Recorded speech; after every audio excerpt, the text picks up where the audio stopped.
الحمد لله الذي أنزل على عبده الكتاب ولم يجعل له عوجا قيما لينذر بأسا شديدا من لدنه ويبشر المؤمنين الذين يعملون الصالحات أن لهم أجرا حسنا ماكثين فيه أبدا وينذر الذين قالوا اتخذ الله ولدا. الحمد لله الذي نزل أحسن الحديث كتابا متشابها مثاني تقشعر منه جلود الذين يخشون ربهم ثم تلين جلودهم وقلوبهم إلى ذكر الله.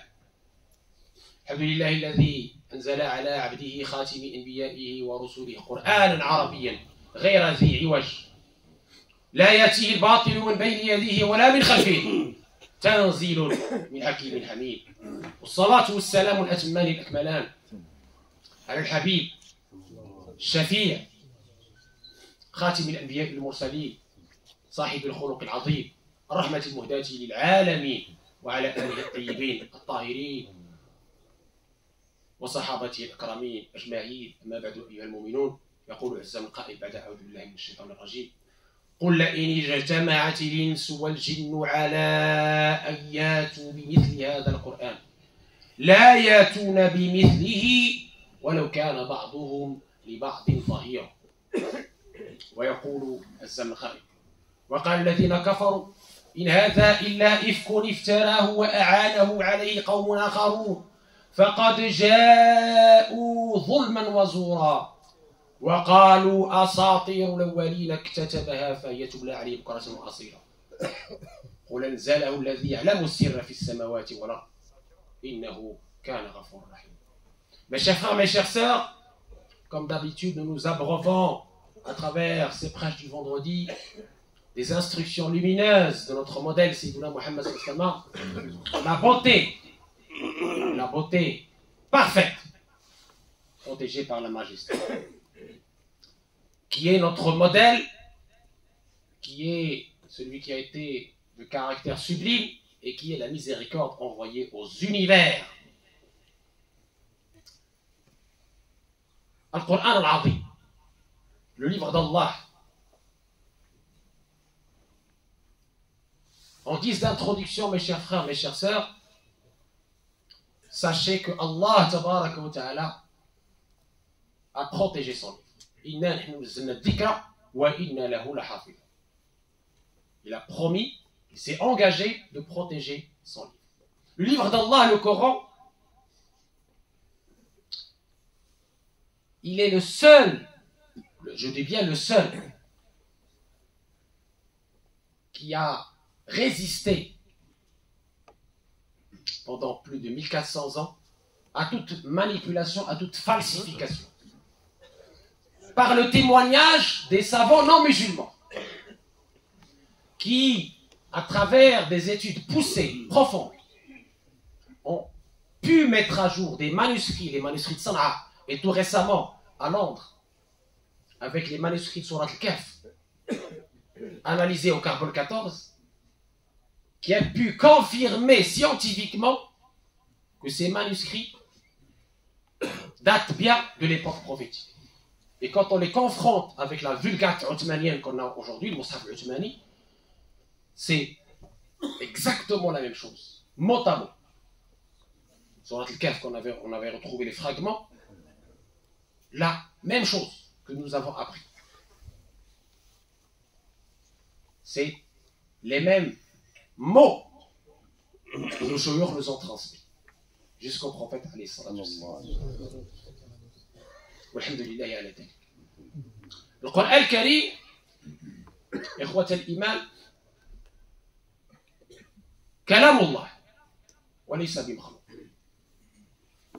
Le Coran, mes chers frères, mes chères sœurs, tout d'abord, c'est la parole incréée d'Allah tabaraka wa ta'ala. Contrairement à ce que croit la secte Mu'tazila. Parce que s'il était créé, il serait périssable. La parole d'Allah ne peut pas périr. Donc il est incréé. 2. Le Coran al-Karim فصل ما بيننا خبر ما قبلنا وما بعدنا حجة لنا وعلينا لا تنتقاضي عجائب لا تنقضي عجائب c'est un miracle intemporel hors temps. Plus on le lit avec méditation et sérieux, plus on est ébahi. Plus on découvre un miracle, on en redécouvre un autre. Un miracle d'éloquence et de science. Il y a évidemment le Coran qui a été révélé à la Mecque, avec ses sujets, notamment le sujet de Tawhid, l'unicité d'Allah et la résurrection. Et évidemment l'incitation à méditer dans la création d'Allah.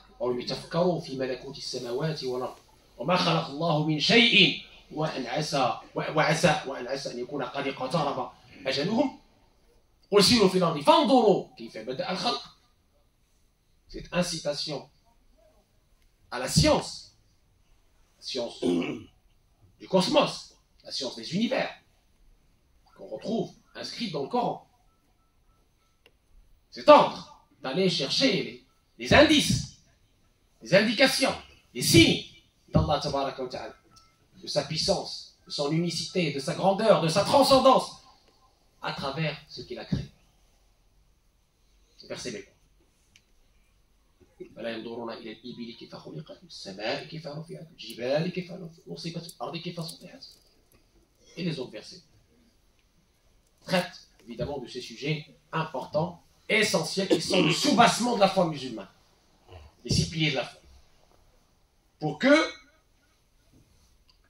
Mukallafoun puisse aimer Allah tabaraka wa ta'ala, le connaître pour pouvoir l'adorer correctement. Très bien. Et puis ensuite, il y a les versets médinois, dans lesquels il y a les règles, les convenances, à partir de l'état établi à Médine, basé sur les valeurs nobles, fraternité, la liberté, l'égalité, respect, etc. Et évidemment, comme je dis toujours et je le rappellerai jamais assez souvent, il y a 2 lectures possibles du Coran. La lecture méditative, qui est un fardu ayn, une obligation individuelle pour chacun des croyants et des croyantes. Qira'at ta'ammuliyya tadabburiyya, par la preuve du verset coranique. فلا يتدبرون القرآن ولو كان من عند غير الله لوجدوا فيه اختلافا كثيرا. فلا يتدبرون القرآن أم على قلوب أقفالها. تدبر, méditation dans le verset du Coran. Et puis il y a la deuxième lecture, la lecture interprétative, qira'at ta'wiliyya tafsiriyya. Et ça, comme on l'a dit dans le dars et ailleurs, c'est réservé aux savants qui connaissent le texte et le contexte. Ce travail exégétique, c'est un cumul de 1400 ans de travail, d'études sérieuses, d'approfondissement. On ne peut pas comprendre le texte d'Allah tabaraka wa ta'ala, le texte scripturaire, par la passion. Non. Il faut cette science, les sciences au pluriel du Coran. Notamment, comme vient de le dire, Asbab al-Nuzul, les circonstances de la révélation. Mujmal al-Mufsal, Muqayyad al-Mutlaq, qu'est-ce qui est spécifique, restreint à une situation, à des personnes, Salat al-Khawf par exemple, la prière de la peur, on ne peut pas l'extrapoler. La Surah 9, quand elle s'adresse à ces polythéistes et à ces hypocrites qui ont trahi, qui ont agressé, qui ont tué, on ne peut pas l'extrapoler non plus, etc. Et ce qui est générique, extrapolable, etc. Et ça, c'est le rôle des savants, d'éclairer le croyant lambda, le muqallid, sur ces textes scripturaires, pour qu'il puisse avoir la bonne compréhension, qu'il ne s'égare pas et qu'il n'égare pas autrui. Très important. Avec Internet, mes chers frères, mes chères sœurs, avec la révolution numérique qu'on a mentionnée la semaine dernière, des sectes qui étaient jadis minoritaires, insignifiantes, commencent à faire du bruit sur Internet. Commencent à séduire des jeunes en quête de leur religion Pas forcément une quête de sens, malheureusement. Parfois, c'est une quête d'identité. Ce n'est pas la même chose qu'une quête de sens. Ces sectes, comme je disais, qui étaient à une époque insignifiantes, aujourd'hui, prennent de l'ampleur. Et parmi ces sectes, une qui commence à prendre beaucoup d'ampleur et qui est très belliqueuse parce qu'elle menace. Tous ceux qui ne pensent pas comme elle sont considérés extrémistes ou un autre qualificatif avec iste. C'est la secte qui prétend que le Coran est uniquement une vue de l'esprit. Ils prétendent que le Coran est uniquement une vue de l'esprit. يزعمون أن القرآن إشارات مجرد إشارات بمعنى بالنسبة إليهم آدم لم يكن إنسانا الجنة والنار ماشي جنة اللي بحال اللي يعني غادي تنعم فيها فقط إشارات يعني أمور روحية مبدئية لا علاقة لها بالحقيقة كلها مجاز. هذا بطبيعة الحال إما جهل وإما كفر. إما جهل وإما كفر. فمن كان يجهل أمر دينه يعلم. ومن كفر بالجنة وبالنار وبما أنزل على سيدنا محمد صلى الله عليه وسلم من ثوابت الدين ومن المعلوم بالدين بالضرورة فقد كفر. هذا ما قال علماؤنا. Très simplement, mes chers frères, mes chères sœurs, le Coran n'est pas juste une vue de l'esprit. Attention. Ceux qui prétendent cela vont vous dire oui, mais Adam, c'était une vue de l'esprit. C'est pas un être humain. C'était pas un être humain. Le paradis, l'enfer, non. C'est pas le paradis matériel. L'enfer, c'est juste une vue de l'esprit. C'est quoi ça? Mais on est en train de contredire le texte. On est en train de contredire le consensus de plus de 1400 ans. Subhanallah. Soit on est dans l'ignorance, auquel cas on apprend correctement notre religion auprès des vrais savants, comme on l'a dit au prêche dernier, soit on est dans la négation. Kofr. Parce que qu'est-ce que disent ces gens-là finalement? Ils sont en train de contredire ce qu'on appelle l'immuable de notre religion. L'immuable. Quand Allah nous parle de Adam, notre père, dans le Coran, c'est un vrai Adam, c'est un être humain physique. C'est pas une vue de l'esprit. Quand Allah nous parle du paradis et ses jouissances, c'est un vrai paradis pour les croyants qui ont cru en lui. Quand Allah nous parle de l'enfer et ses châtiments, c'est un vrai enfer qu'Allah a créé. Réellement, c'est pas une vue de l'esprit. Ne tombons pas dans les travers et les falsifications des communautés avant nous. Les communautés avant nous, c'est exactement le chemin qu'ils ont pris pour vider la religion de son contenu.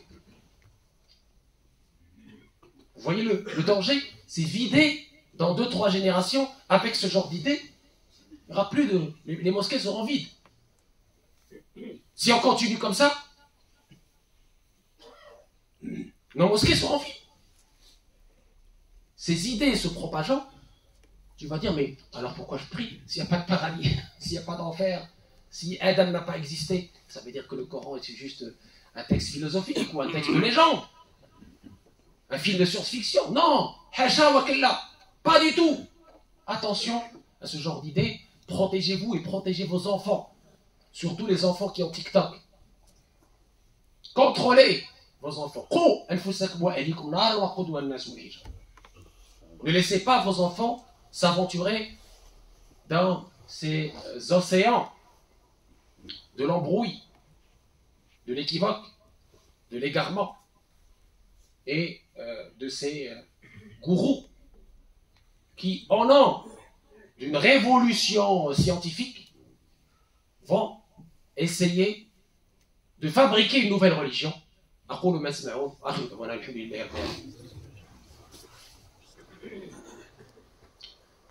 Alhamdulillah.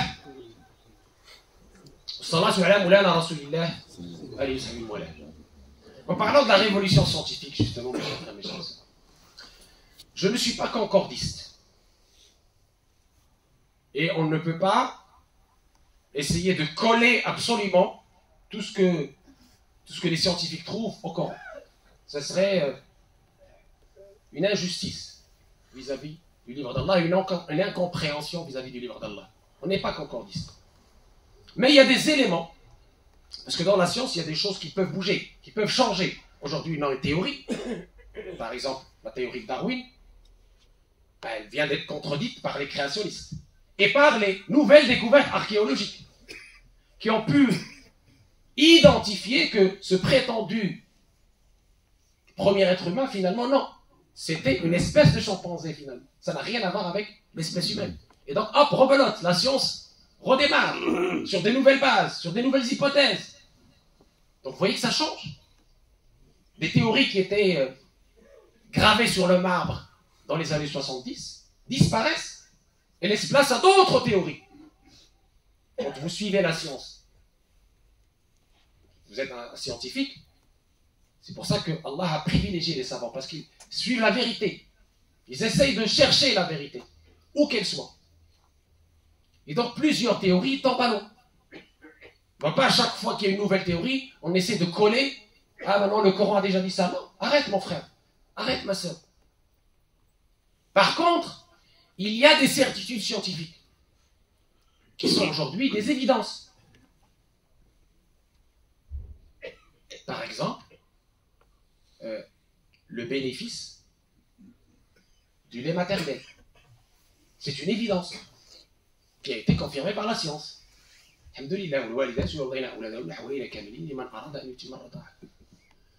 Par exemple, et les exemples que je vais vous donner ici ne sont pas exhaustifs évidemment. Par exemple, quand le Coran nous parle du développement embryonnaire dans Surat al-Mu'minun, le prophète alayhi salatu wassalam, il était illettré. Il n'avait pas d'outils pour savoir quelles sont les étapes qui constituent l'embryon. Et son illettrisme est un honneur pour lui. Parce que c'est Allah tabaraka wa ta'ala qui l'a enseigné, qui l'a éduqué. Ce que certains savants la virginité scientifique. Ce que certains savants appellent la virginité intellectuelle. C'est un honneur pour lui. Allah tabaraka wa ta'ala هو الذي ادبني ربي في احسان سبيلي والله تبارك وتعالى هو الذي علمه وعلمك ما لم تكن تعلم وكان فضل الله عليك. Très important mes chers. Ce développement embryonnaire, c'est un miracle que beaucoup de grands savants non musulmans ont défini en tant que tel. Disait Surat al-Mu'minin, vous comprendrez ces étapes. Le prophète ne pouvait pas les savoir, si ce n'est Allah tabaraka wa ta'ala, le détenteur des secrets. Alimu Ghayb. Troisième exemple que je peux vous donner du Coran, c'est toutes les sciences de l'univers. Dans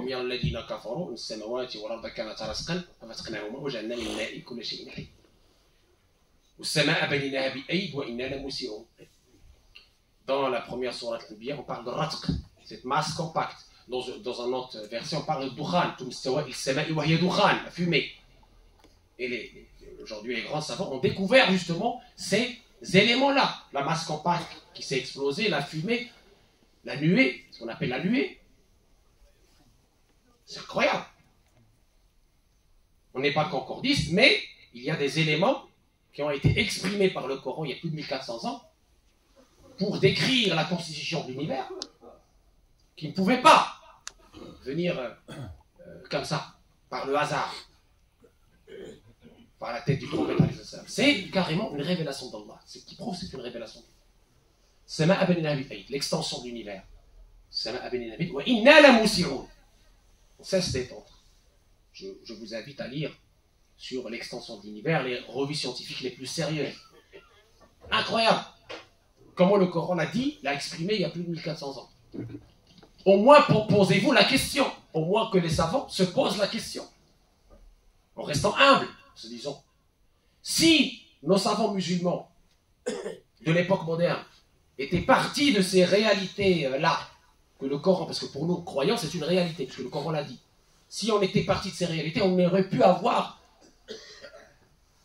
plein de raccourcis, plein de temps gagné sur les découvertes scientifiques.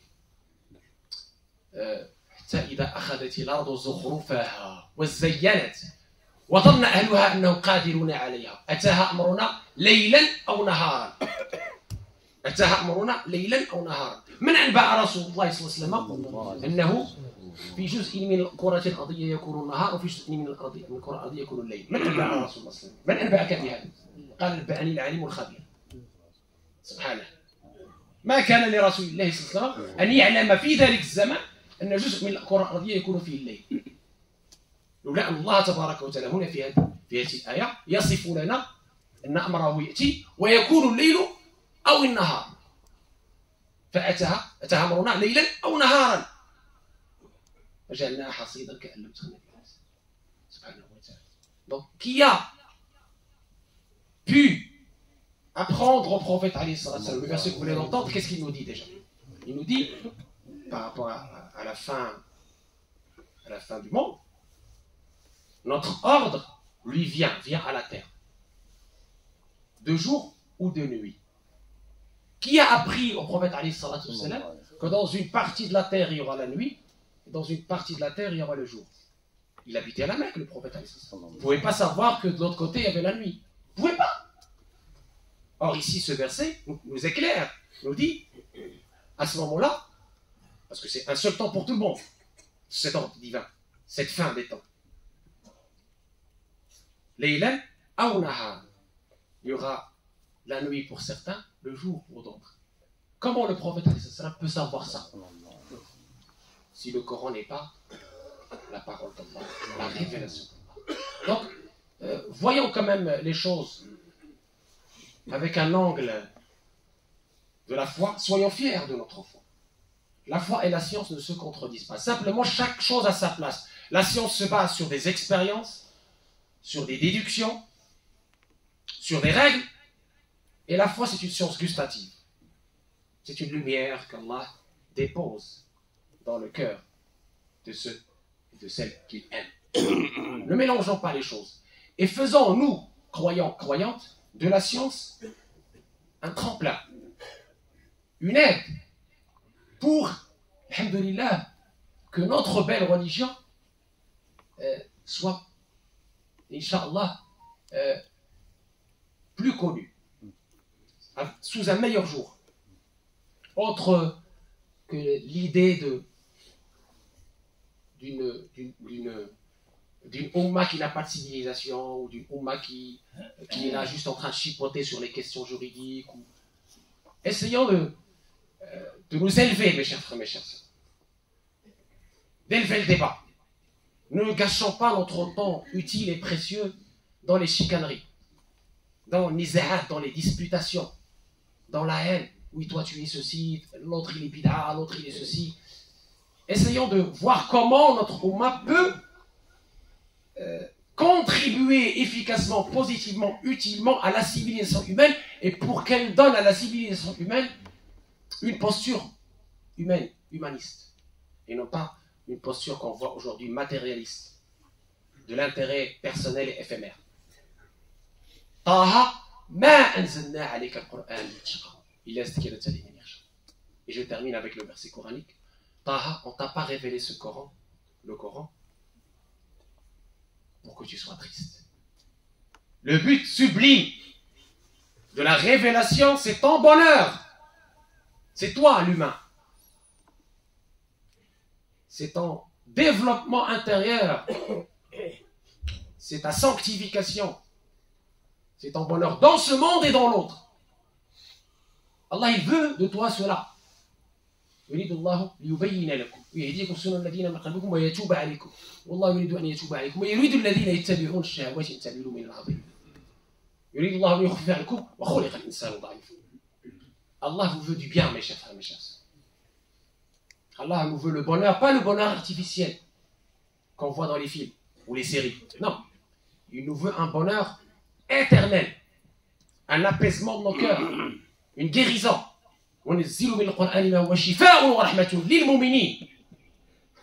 on révèle à travers ce Coran ce qui est guérissant pour les croyants.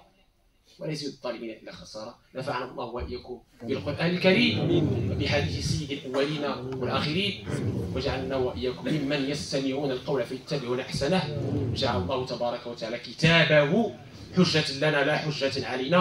جعلنا الله وإياكم من المتبعين، من الذين لا خوف عليهم ولا هم يحزنون، الذين قال الله عنهم في كتابه العزيز: ألا إن أولياء الله لا خوف عليهم ولا هم يحزنون الذين آمنوا وكانوا يتقون، لهم البشرى في الحياة الدنيا وفي الآخرة لا تبديل لكلمة الله، ذلك هو الفوز العظيم. qu'Allah تبارك وتعالى fasse que de nous, بإذن les meilleurs témoins par l'être et le paraître, par le bel agir, par la beauté, les témoins de cette belle religion, les témoins par notre bon comportement, les témoins par notre participation active et utile dans une civilisation plus humaine, dans une civilisation plus pérenne, dans une civilisation plus éthique. Qu'Allah tabaraka wa ta'ala fasse que les musulmans, tous les musulmans, soient un vecteur de paix, soient un vecteur de sérénité, soient un vecteur de prospérité, de bonheur dans cette vie et dans l'autre. اللهم يا ارحم الراحمين اتي نفوسنا تقواها وزكها انت خير من زكاتها وليها وموليها. اللهم لا تدع لنا في هذا المقام الكريم ذنبا الا غفرته، ولا هما الا فرجته، ولا مريضا الا شافيته، ولا حاجه هي لك رضا ولنا فيها صلاح الا قضيتها ويسرتها يا ارحم الراحمين. الاخوه طلبوا منا الدعاء والديهم، وواحد اخ معنا طلب الدعاء لجداته مريضه. كالله تبارك وتعالى guérisse nos maladies, nos maux. اللهم رب الناس اذهب الباس اشفي الشافي شفاء لا يغادر سقما ولا يبقي الما. اللي عنده شي حاجه على مولانا الله يقضيها له في ساعه الاستجابه. وما نساوش خوتنا في غزه، الله يفرج عليهم فرجا قريبا. Comme vous le savez, hier Human Rights a publié son rapport sur les dérives du droit humain qui se passent aujourd'hui devant un silence assourdissant. On demande à Allah tabaraka wa ta'ala une paix durable. On demande à Allah tabaraka wa ta'ala un soulagement des peines des opprimés. On demande à Allah tabaraka wa ta'ala qu'il enveloppe ces innocents de sa bonté, de sa grâce, de sa miséricorde.